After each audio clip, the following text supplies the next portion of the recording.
Bonsoir et voici le troisième numéro du journal des insolites et faits divers du mondial 2014. Depuis qu'il a involontairement blessé Falcao en Coupe de France, Soner Artek, le joueur de Chasselet en France, est menacé de mort par des fanatiques colombiens. Alex Mokhtar. En Colombie, on ne plaisante pas vraiment avec le football.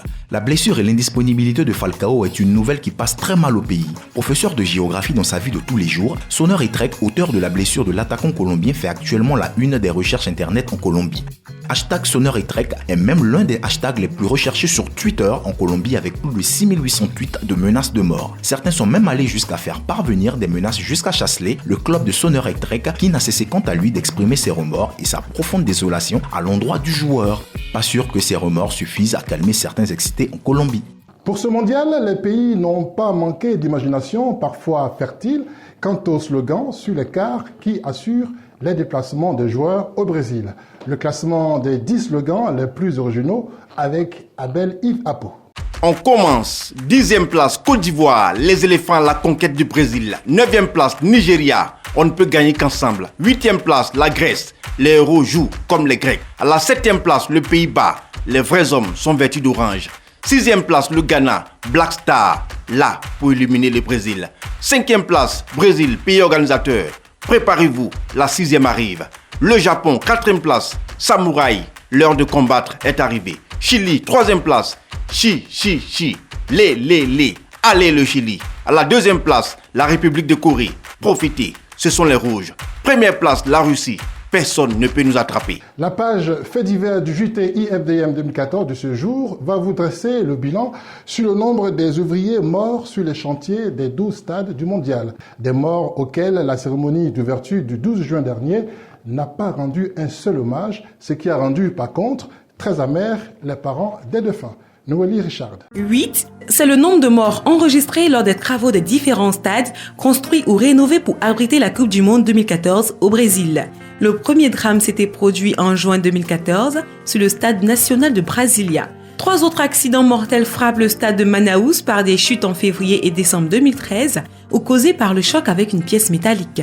Novembre 2013, un accident de grue coûte la vie à 2 ouvriers dans le stade de Sao Paulo. Un 3e décès en Doyle-Enceinte fin mars 2014 après la chute de 8 mètres d'un ouvrier. Le 8e décès se produit sur le stade de Cuiabá. Un ouvrier âgé de 32 ans décède dans le stade après une électrocution alors qu'il travaillait sur un réseau de télécommunications. L'homme était pourtant dans un équipement de sécurité spécifique selon un officiel du gouvernement brésilien. À la cérémonie d'ouverture, on y croyait mais non, pas de minute de silence pour ces 8 ouvriers. La Coupe du Monde de football au Brésil a coûté cher en argent, mais également en vie humaine.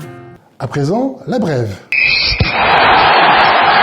Danny Welbeck, l'attaquant de l'équipe d'Angleterre, honore la capoeira, l'art martial le plus en vogue au Brésil. Une belle ambiance avant l'entrée en scène ce samedi contre l'Italie.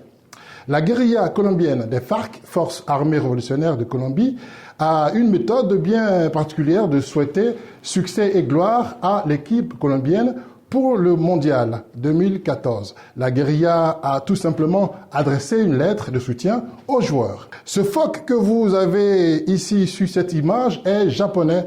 Il donne un spectacle Coupe du Monde, Brésil 2014, dans un aquarium à Tokyo. Il adore, paraît-il, le football, à tel point qu'il a son propre maillot de l'équipe nationale. Sarasa, c'est son nom, peut marquer des buts avec sa tête. Il sait même garder le ballon sur son museau. Nous, en Côte d'Ivoire, nous avons un chien qui sait tout faire aussi, et même faire gagner le match de ce soir contre le Japon. Le chien a du croc. Le zapping. Dans cette usine pakistanaise, c'est l'effervescence. Un mois à peine avant le match d'ouverture, l'entreprise a appris qu'elle récupérait un contrat pour fabriquer la balle tant convoitée. Le Brésil, la grande statue du Christ qui domine Rio. Elle a salué les 32 équipes qualifiées pour cette phase finale. Le principe était simple, une projection de lumière à la fois concentrée et orientée pour représenter les couleurs des drapeaux. Ici, ces employés fabriquent les ballons du mondial pour 74 € par mois, pas suffisant pour s'acheter un de ces bazookas. C'était le JT IFDM 2014, tout en souhaitant que le Cameroun gagne son 2e match. Et comme on dit en Côte d'Ivoire, c'est l'homme qui a peur, sinon yafoy. À demain.